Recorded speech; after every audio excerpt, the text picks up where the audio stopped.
In the Sophia stage, something shifts. Not dramatically, not with a declaration or a confrontation, more like a tide going out. Slowly, almost imperceptibly, the energy she once poured into naming the other person's feelings, anticipating their needs, managing the emotional ecosystem of the relationship, she withdraws it. She stops doing the emotional labor without announcing that she is stopping. And this confuses and sometimes devastates the people who had come to rely on that. She does not withdraw it cruelly. She withdraws it because she has finally recognized something. You cannot teach someone to be emotionally mature any more than you can grow someone else's teeth for them. It is their work to do. And the energy she was spending doing it for them was energy she was not spending on herself. This is economy. This is clarity. This looks like distance to everyone who is benefiting from her labor. Now, I want to introduce a concept that is, in my view, the most misunderstood idea in all of Jungian psychology. It is an ancient alchemical concept that Jung brought into the language of depth psychology, the hieros gamos, which translates from Greek as the sacred marriage. In alchemical tradition, the hieros gamos described the union of opposites, sun and moon, sulfur and mercury, and the masculine principle and the feminine principle into a unified whole. Jung used this image to describe what happens internally during individuation, the integration of the animus with the feminine psyche, so that a woman no longer experiences these as opposing forces she must choose between, but as complementary aspects of a single, coherent self. She integrates her capacity to act and her capacity to receive, her power to cut and her power to hold, her clarity and her depth.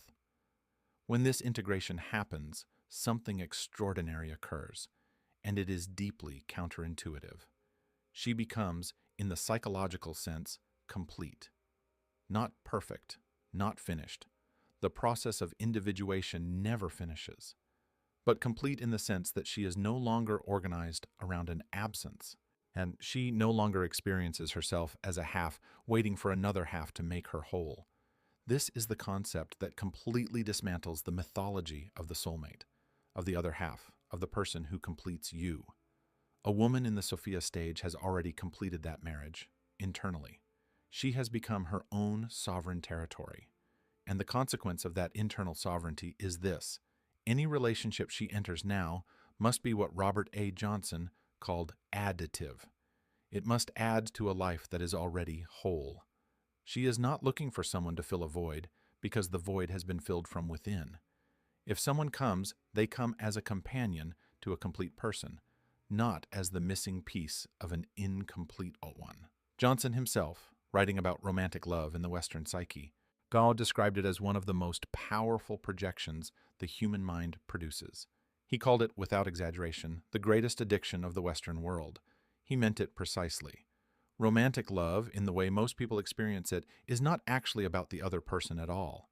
It is about the projection of an inner figure onto an outer one, the experience of seeing your own soul reflected back to you through someone else's face.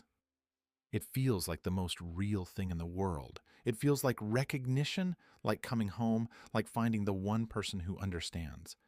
And in a psychological sense, it is real. It is just that what you are recognizing is not them. It is yourself. When a woman in the Sophia stage withdraws her projections, this intoxicating quality of romantic love simply goes quiet. The world does not disappear. It becomes more solid, more exact, less lit from within by fantasy. She sees men as they are, not worse than she imagined, but very different from who she had projected onto them. Ordinary, human, limited in specific ways, capable in other ways, real. And real is, in some moments, a strange kind of loss. There is a melancholy that comes with this. I want to name it, honestly, because it is often what drives women in this stage to wonder if something is wrong with them.